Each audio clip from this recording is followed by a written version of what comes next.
अस्सलाम वालेकुम वरहमतुल्लाहि वबरकातुहू। आज का जो मौजू है ये बहुत आम है। हकीम डॉक्टर भी इससे परेशान है। मैं आपको बड़ा शाफी नुस्खा बताता हूँ, 100% काम करता है। मादा मनी के हर मर्ज का खात्मा, हर मर्ज का, बहुत बड़ी बात है। स्पर्म की तादाद मुकम्मल करता है, पस सेल्स को खत्म करता है, मनी को गाढ़ा करता है, मर्द को साहिब औलाद बनाता है, यानी मनी के अंदर से बहुत सारे अमराज खत्म करके नाबूद करता है। इंसान के मनी में जो जो मर्ज है, ये नुस्खा उस मर्ज, उन तमाम मर्जों का शाफी इलाज है।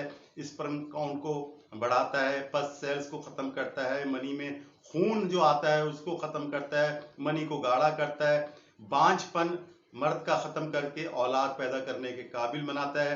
हकीमों और डॉक्टरों जो लाखों रुपए से कमाते हैं, इसके बजाय अल्लाह पे भरोसा करके मेरा ये नुस्खा बना लें, लाखों रुपए बर्बाद ना करें।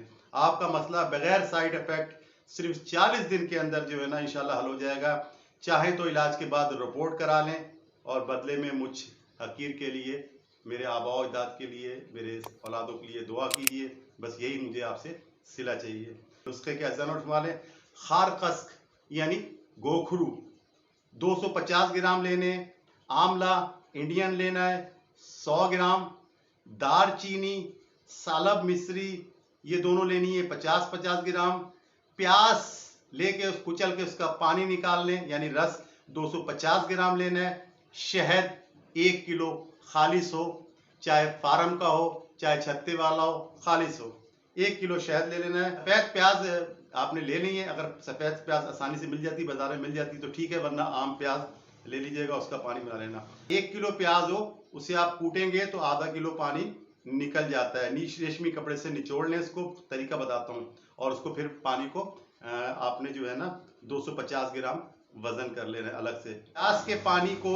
शहद में मिलाकर हल्की आंच पर रखें चूल्हे पर और इसको हिलाते रहें। जब आपको अंदाजा हो जाए कि जो प्याज का पानी है वो खुश्क हो गया है शहद के अंदर, चूल्हा बंद कर दें, रख दें ठंडा होने के लिए। जैसे ही ठंडा हो जाए तो तमाम जितनी भी जड़ी बूटियां मैंने लिखवाई हैं बारीक पाउडर कपड़ छन सफूफ कर लें। कपड़ छन का तरीका नहीं पता तो आप मेरे चैनल पर जाके सब्सक्राइब करें। कपड़ छन करने का तरीका है, उसके मुताबिक तमाम बूटियों को बिल्कुल मैदे की तरह सफूफ कर लें और इसको थोड़ा थोड़ा डालते रहें, उस शेक के अंदर मिलाते रहें, फेंटते रहें, मिलाते रहें। 5-10 मिनट 15 मिनट मेहनत करें इसके ऊपर, तो इंशाल्लाह ताला ये माजून नुमा बन जाएगा। इसको किसी शीशे के बर्तन में या कांच के बर्तन में, बड़े मुंह वाले में, एयर लॉक हो जो हवा नहीं जाती हो, इसको बंद करें, एक कपड़े में लपेटें और या तो आटा हो, आटा होता है ना घर में, उसके अंदर दबा दें, या गड़ा खोद के ना 1 फीट 1.5 फीट नीचा उसको दबाएं और 15 से 20 दिन इसको उसके अंदर दबा रहने दें, आटे में या कड़े में। 15 दिन बाद निकाल लें, आपका ये सब ये लाजमी है,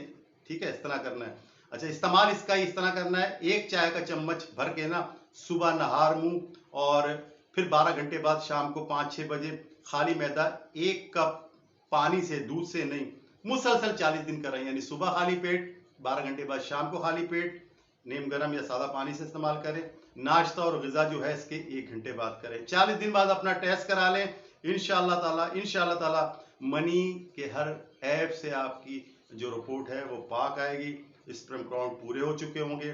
इसके इलाज के दौरान जो परहेज बाज लोग बोलते हैं कि शान साहब परहेज बताया करें, तो परहेज जनाब खट्टी और बादी चीज़ों और ग़िज़ाओं का इस्तेमाल हरगिज़ ना करें। और हाँ, जब अल्लाह ताला आपको साहिब औलाद पैदा दे, मुन्ना या मुन्नी आपके घर में तशरीफ़ ले आए, तो मुझ हकीर के लिए दुआ करना ना भूलें, वरना ये लाखों रुपए हकीम डॉक्टर डकार कर भी ऐसे नुस्खे नहीं बताते। नुस्खे की कदर करें, इस तरह मैंने कहा करता हूँ, नुस्खा बनाएं, इसे खाएं, बीमारी भगाएं, तंदुरुस्ती पाएं, बशर्ते ज़िंदगी आने वाली किसी भी वीडियो तक के लिए। अल्लाह हाफिज़।